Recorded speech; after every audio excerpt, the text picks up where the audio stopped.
WTF Radio, the place to be if you don't like the BBC. This is our second Resonation event, and I'm very happy to announce we've got Mr. Mark Devlin. Mark, it's really good to have you with us. How are you doing today? Yeah, what's up, guys? Good to be with you. And I take objection to the term wise monkey, because I'm not that wise, really. Okay. Yeah, none of us are. If we were wise, we'd keep our heads down and probably wouldn't be doing this at all or something. But... well, look, it's really good to have you with us anyway, and so I suppose we kind of wanted to do this for those who might not be familiar with you, because essentially Resonation, it's an electronic music event that we're doing quarterly, and this is just our second one, and you very kindly did a 2-hour set for the first one we did. When was that? In August? Yeah. And which it went down well, and so you've got another 2-hour set you've sorted out for us, and I think it's sort of a 90s style house mix. Yep. And so and so a number of people listening in there, they're very familiar with WTFR, which is that's kind of my radio show, and. Which stands for We Think Freely Radio, by the way, for any who are wondering there. But so a lot of my listeners, they might not necessarily be that familiar with electronic music. They might not have come from the club music scene. So kind of this is where you come in, because you got quite a history of electronic music. So perhaps would you like to tell us how you first got into that? Go ahead. Sure. Well, prior to whatever you describe my activities as now, I was quite the music guy. I was a DJ for 20 odd years. That was my main job. It was my main livelihood. And I've always loved music. I got into it very young, at the age of 5. Wow. And I heard Queen's Bohemian Rhapsody on Top of the Pops when it was number 1 for 5 weeks in Christmas 1975. And I loved it so much that I got my parents to buy it for me. We went down to Woolworths and I got a 7-inch copy of Bohemian Rhapsody. I mean, that's a pretty cool record to say was your first purchase, because for most kids of that age, it would have been the Wombles or something really embarrassing, I mean, my first album that I bought was the Grease soundtrack, so that's probably not quite so cool. But this set me off on a journey of discovering and loving pop music that was in the charts. And I can remember Sunday bath times when I was very young. My mum used to put the radio in the bathroom at the time that the chart countdown was on Radio 1. And that got me into all the pop music of the day, and I was into all of that right the way through to the mid-'80s. And in the mid-'80s, I met this cool kid at school who was into soul, funk, rap, and all kinds of black music. And it was all stuff that I'd never heard before. And it really sparked my curiosity. I used to go around his house and sift through his records. And so that got me into more specialist forms of music. I was into the black dance music of the day. And then towards the end of the 80s, you had the advent of house music. There was house music coming through from Chicago and New York, New Jersey, Detroit. And I got into all of that. And I became a DJ in the 90s. I started out on radio. I was doing tech op shifts and like behind the scenes production stuff for a radio station in Oxford. And that led to me eventually getting into the clubs. And I just loved music so much. I wanted to communicate it to other people in as wide a way as I could. I think that's why most people become DJs. And when I became a DJ, I started veering towards the hip-hop side of things. I used to listen to Tim Westwood on Capital Radio, the Capital Rap Show, and that really sparked an obsession with the hip-hop music that was around in the 90s. So I made a name for myself as a DJ, playing rap, hip-hop, R&B, reggae dancehall. But I always loved the house music and the dance music that was around. And I kept myself up to date with it. I bought the records. And long story short, when hip hop music started to really regress and really just become toxic and satanic, and it just became straight garbage, the garbage that it is now, I had to veer away from that. I could no longer be a part of that scene because the music just repulsed me, and I had to get away from it. So I've now gone back into house music, and the style of house music that I love and which I play on my Sound of Now weekly podcast is uplifting, soulful, feel good, positive vibes. I play a lot of gospel house. I'm really just trying to raise the vibrations in these dark, challenging times in which we live. I want to be putting out music that's going to lift people's spirits and put them in a positive frame of mind and just a positive vibration. So that's where I'm at now. It sounds like Mark comes from a there's very similarities there, because for me, my musical journey, like Mark, started very, very early. When I was about 5-6 years old, I think. My mum had a record deck, and she had all these loads of 7-inch singles. And so we'll be playing all these singles, but one of the ones I used to always play over and over again as a child at that age was Xanadu. I can't remember exactly who the band was at the time, but it was Xanadu. Olivia Newton-John and ELO. Yeah, it could have been. Yeah. This is it. So that was one of the things I always remember. But then what really captured me and was a bit like Mark, I remember going to Woolworths to go and buy it as a 7-inch single. It was my first 7-inch single that I actually bought myself, was Visage Fade to Grey. Yeah. I was captivated by that actual track, yeah. Tune. Yeah, the electronic side of things. Straight in with a class there. And I was listening to things like Human League and Depeche Mode and stuff like that, so but then it's a funny thing, I steered away and got caught within the mod scene. And that opened me up to other things like soul, jazz, rhythm and blues, ska, and so we have what I'd say, me and Mark have a very similar sort of type of just journey. A similar journey, and then from that, obviously, how I got into the acid house scene and all of that stuff, and was by my brother playing. It was in the car one day and was driving down the road, going into our local hometown, and he was playing, was it Pacific State 08? Yeah, it was that. And that really captivated me, and I was like, oh, what's this? And that's when he told me who it was, and Voodoo Ray by a guy called Gerald, and that was what then got me into the whole complete acid house scene, and that was it. From that, I was, captivated by that. So, I loved all of that. Yeah. Great times. Yeah. You see, I didn't really get into the club scene, if you will, until it wasn't until I met Kelvin, funnily enough, because both we sort of, both of us kind of got into Christianity back in the day and stuff. I think somebody nagged me senseless when I was about 19 years old to go to church and stuff, and I went. I had the same thing, brother. Yeah. Oh, you did? Same thing at the same age. I was 19 going on 20. Okay. And I went through a Christianity stage as well. I was sort of encouraged by an aunt who went to a Christian church. And exactly the same point in life I embarked on that excursion. It's funny, life seems to have its nexus points, if you will, when you go through certain things, and I stuck with this church for, I don't know, 4 or 5 years or something, and then I landed up going to another church. With me, it was 4 years. Yeah, so I landed up going to another church and hanging around with the crowd at this other church, and that's kind of where I met Kelvin. And Mark, when did you first start noticing, what first drew you to get into the more political and truth side of things, leading up to what you're doing today? It started around about 2007, 2008. I remember at that point I'd started questioning why this world is so unfair and unjust. Yeah. Because I was noticing there was always a war somewhere.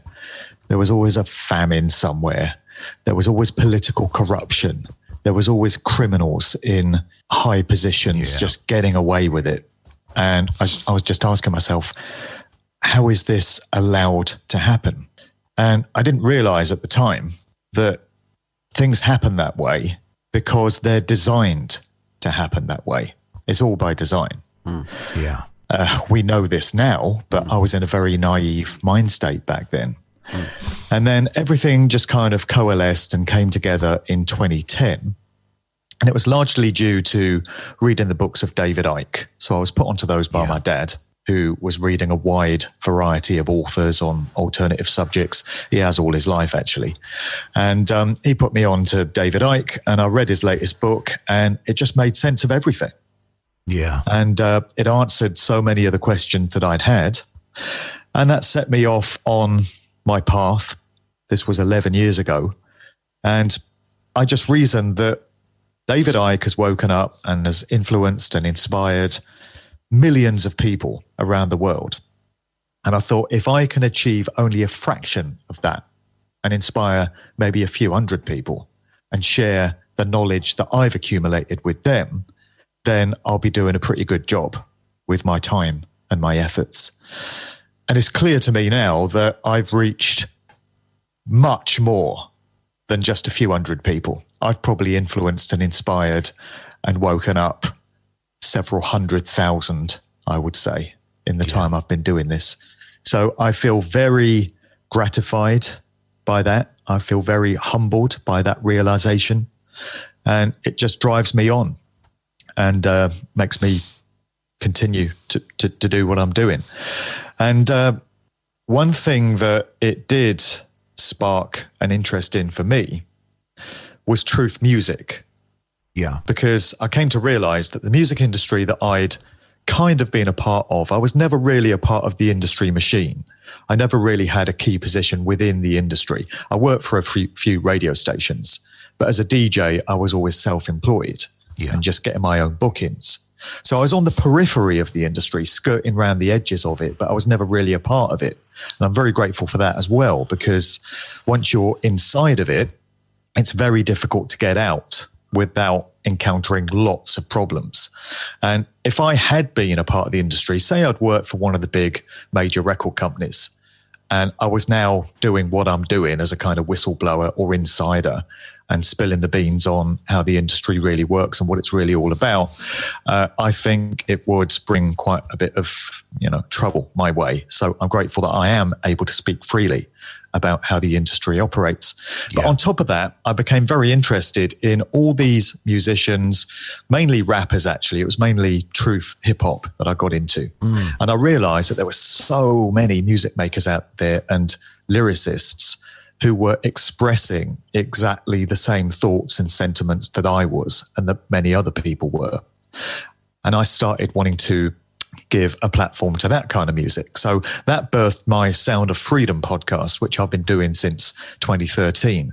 And that showcases truth music, meaningful message music. And there's lots of it out there if you know where to look. Obviously, you never hear it on the radio. And you have to really go digging and really start up direct relationships with the music makers themselves, so they can actually send you their music, which I've been doing for quite a few years. And I think there's a real gap in the market for that. There's just not enough truth music being exposed. And it's great stuff. And if this style of music were played on the radio 24/7, it could change the world overnight. So it speaks volumes that it's not. There's so much quality truth music around that you could actually run your radio station 24/7 playing nothing but that. There is enough content to be able to stream it 24/7 and not have to repeat the music over and over like radio stations do, where they just play the same 30 tracks all week. There's definitely a gap in the market for a radio station that plays nothing but that stuff. And you can know that there's an agenda at play, because none of this stuff gets played on mainstream radio.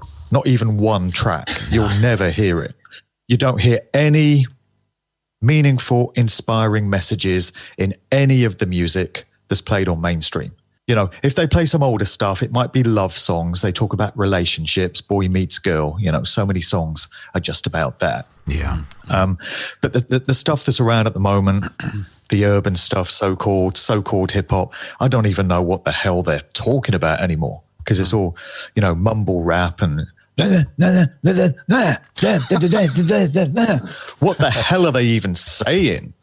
It just sounds completely retarded and completely satanic. And you just don't hear anything that uplifts and inspires you on the mainstream radio. And that's how you can know that they're running an agenda. And the people that control these radio stations are in cahoots with those that are driving every aspect of organized society, including, the jib jab agenda and the C word agenda, and coming soon to a life near you, climate change. Yeah, no worries. Well, I'm always happy to talk about music, and just with regard to the mix that I've put together for you this time, it's 2 hours of 90s dance anthems. And these tunes bring back so many memories for me. I mean, I just had such a good time in the 90s. That entire decade for me was just one big party, and it was just fun. And I was young and I was free. I didn't have commitments, and I was clubbing a lot, DJing a lot, just enjoying life. I actually had fun and enjoyed myself in the 90s, and people comment on how gloomy I look in some of my videos now. That's because it reflects my mind state, it reflects where I'm at in life now. But believe it or not, there was a time when I had great fun, and these tunes in the mix just reflect happy memories of so many clubs and so many experiences. And sometimes I listen back to that music with great fondness, and it just fills me full of joy.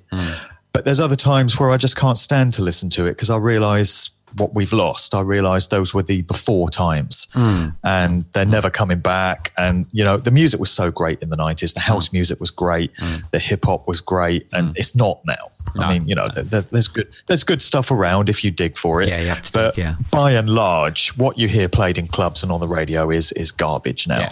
And it makes me a bit sad sometimes to listen back to that music. It depends on my state of mind on any given day. But I'm very happy with this mix, and I hope it sparks many happy memories in your listeners, as it did for me. And like we said, especially me, I thank you for your contribution. This is the thing for Resonation, is that we want to hopefully build it out over time. We want to get more other DJs involved, make it into a whole weekend thing, quarterly, like on the Saturday, I don't know, get to a point where it can start midday and go right the way through until into Sunday. And then the Sunday can be more sort of the chilled sort of stuff, and funk, soul, reggae and things like that on a Sunday, but as long as it sort of comes under the whole dance music type thing. So that's what we're looking to do and to build out from. So good vibes in the face of all adversity. It just gives someone, but they know they can come and just lose themselves in music and get out of this madhouse that's been put out. And there's nothing wrong with doing that. Some people kind of. I was due to DJ at the London protest after gathering on the 25th of September. So it was on Clapham Common. And there was a big rig that had been brought in on a lorry, massive sound system. And there were due to be a number of DJs playing, and I'd been invited to go and do a set. Danny Rampling played, and then they paused things to have a few speakers. And at that point, the police steamed in and shut the whole thing down. And they said, you're unlicensed, you can't have this rig. So I never got to play. But I received a bit of kickback on Facebook when I'd announced what happened from a few people that were saying, you shouldn't be having a party. This is no point in human history to be partying and dancing around in a park. And I disagree with that entirely. Absolutely. We need that freedom of expression. We need to get involved in these creative things. We need to express ourselves and just enjoy ourselves and have a bit of fellowship and camaraderie and togetherness. These are very important things to keep our spirits high so that we can continue to do the work. Some people think that in these times, all you should be doing is spreading doom and gloom and putting out all these dreadful documents and all this dreadful data. And absolutely not. I mean, if that's all you ever did, you'd just be wanting to hang yourself every day, wouldn't you? Exactly. I mean, I was looking at these ranks of police officers that were standing around in lines around Clapham Common, and they were just waiting for the order, and they got the order to steam in and shut the party down and send everyone home. And I was just looking at them thinking, there's got to be at least one of you, hopefully a few more, that are going to go home tonight, take off your high-vis jacket, take off your uniform, take off your badge, and you become just a living man or a living woman, the same as the rest of us. Yeah. Don't you ever look in the mirror and question what it is you're doing? Doesn't your conscience poke you in the ribs and say, this is wrong? You should not be doing this. You should not be enslaving your fellow man and woman just for a paycheck. Yeah, exactly. There's got to be a few of them that question what it is they're a part of. Yeah. Hasn't there? Well, oh yeah. I mean, without question, I think we all do hope in the coming months the floodgate's going to break, and we're going to see a deluge of coppers, military men and women, just throwing the towel in. A lot like we're seeing with carers, the NHS right now. We've got to be close to that tipping point that we need, where the pendulum starts swinging the other way in our favour. I mean, we've got to be. There's so many whistleblowers, so many insiders coming forward now, so many people finally twigging as to what the agenda is here, so many people that have been damaged by the jab, that have lost family members, lost people to suicide, that just couldn't stand to live in these conditions. You know, that tipping point has got to be close. Tears for Fears just put out a new track, actually, called The Tipping Point, where they're addressing this. I'm seeing encouraging signs coming from Melbourne, Australia. There seems to be a lot of kickback happening there now. People have just been pushed and pushed and pushed and prodded and coerced, and they've had enough. They're saying, you know, forget this, and they're fighting back. And little pockets of resistance happening at various places around the world. And I hope and I pray to creation, literally. You know, I'm not a Christian anymore, but I still pray and express my wishes and desires and my will. I hope and I pray that we're very close to that tipping point. Lord knows we need it to happen. We just got to, get 51%. Once we get 51% awake and aware and fighting for truth and freedom, then it's irreversible. I just don't know how long it's going to take. No, this is it. That we none of us. I'm hoping we're close to that tipping point, and I'm hoping that in a few weeks or months we're going to see the evidence of it. But on certain days where I'm not feeling too positive, I wonder if it's going to happen in my lifetime. To be honest, this is it. We just don't know. Do we? It could take 3 months. It could take 50 years or 100 years. Yeah. We just don't know. That's right. We don't know. But but it's I think that the only thing we can say is it is part of the process. It's needed. So that's why I always look at, when people talk about all the negatives in the world and stuff, that actually, there are positives to bring out of that, because for each thing that they try and pull out of the bag, it's bringing us forward, that evolution. And you're right, Joss, we're being forced to confront these truths now. We have no choice in the matter. When you were a conspiracy researcher prior to 2020, if you chose to, you could stay outside of the madness of regular mainstream society. You didn't have to be a part of it. You didn't have to be lumped in with everyone else. But, with the events of 2020 and beyond, we now have no choice. We are all in it together, and we are all victims of the same agenda, and you can't choose to stay outside of it anymore. No. You have to be involved. And so we are being forced to face up to these great truths, and many of us are further along the path than others. And we realize that we have to do work on ourselves as well, as Kelvin said, that self-work, the shadow work. Yeah. But we're being forced to, it's not even our choice anymore, is it? Yeah, I absolutely agree with that one. There we are. If you fancy doing a bit of grifting and shilling for this new book of yours, please go right ahead and tell us what it's about. Yeah, well, my children need to eat, so this is what I have to do. Yeah. But no, I've got Musical Truth Volume 3 coming out, and this concludes the trilogy of books, which I started in 2016 with volume 1. This one is different to the previous ones in that it spends a lot of its time discussing matters that aren't music related. And this is essential. This is unavoidable in these times because I have to frame everything and put it in its correct perspective. So I spend a lot of the time, going over the COVID agenda and what it's designed to serve, what the bigger picture is. I spend a lot of time looking at the predictive programming aspects of what's happening in these times and how it's been encoded into movies and TV shows and music videos for years and decades, which proves that what's happening now has been planned for a very, very long time. So I'm detailing all of that. And then I finally get into the world of music. And I'm talking about the complicity of so many musicians, the vast majority of household names that have just been reinforcing the agenda. They've been telling their fans to go out and get jabbed. They've been telling people to stay at home and wear their masks and all this. And I'm calling them out. I'm exposing them because as far as I'm concerned, they are traitors and they deserve a traitor's fate because they're every bit as culpable for the damage that's being done to humanity as these treasonous politicians and the mainstream media, talking heads and newscasters, they're all in it together.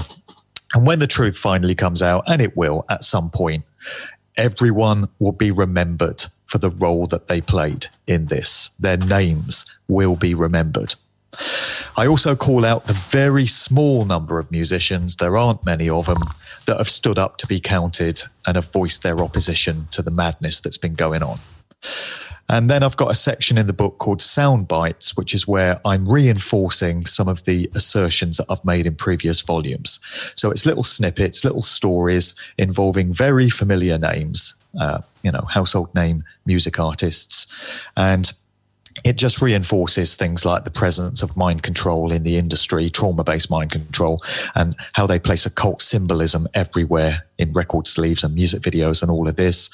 The military family backgrounds of so many prominent music makers. When you trace it back, you find out they come from these key bloodline families and they're pushing military agendas and all of this. So the soundbite section is full of lots of stories like that, which I think will really pique the interest of people that don't usually look into conspiracy type issues. So it's my hope that this book will get given to friends and family members of my regular audience who still need to wake up. And I hope that contained within the covers of the book is everything that anyone could ever need to wake up to truth. I mean, if you can read this book and still come out the other side believing everything that the BBC Evening News tells you, to be honest, you're beyond all hope and salvation. There is no hope for you. So that's what I'm trying to achieve with this new book. And I'm looking to get it out in December. I've been frantically rushing to pull out all the stocks to have it out in time for Christmas. So it should be out the first or second week in December. That's fantastic. And once more, what's the name of the book? It's called Musical Truth Volume 3. And as soon as it's available, I'll be announcing that on my main website, which is djmarkdevlin.com. Any final words, Mark? Go right ahead if there's anything else you'd like to finish on. Well, just to reinforce what you said there, it is our time now. Evil and darkness has had this place to itself for way, way too long. And there's a statement that I like that I've finished some of my public talks with. If not now, then when? If not you, then who? Now is the time. This is the generation that has to turn this situation around. As you said, failure is not an option. These psychopaths, these demons winning is not an option. We're not going to let it happen. That's what I want to cast out into the universe. And I know that so many will co-sign that Amen to notion. That. Yeah, absolutely. So thank you for getting me on. You're doing great work there. We're all making our contribution, We're doing it in different ways, but as long as we're all pushing in the same direction and using our time and energy wisely and not frittering it away, then that's all that's important. So, I'm happy to be a part of your project there, and thanks again for inviting me on. We'll do this again sometime, no doubt. So thank you. Thanks, guys. WTF Radio, the place to be if you don't like the BBC. WTFR.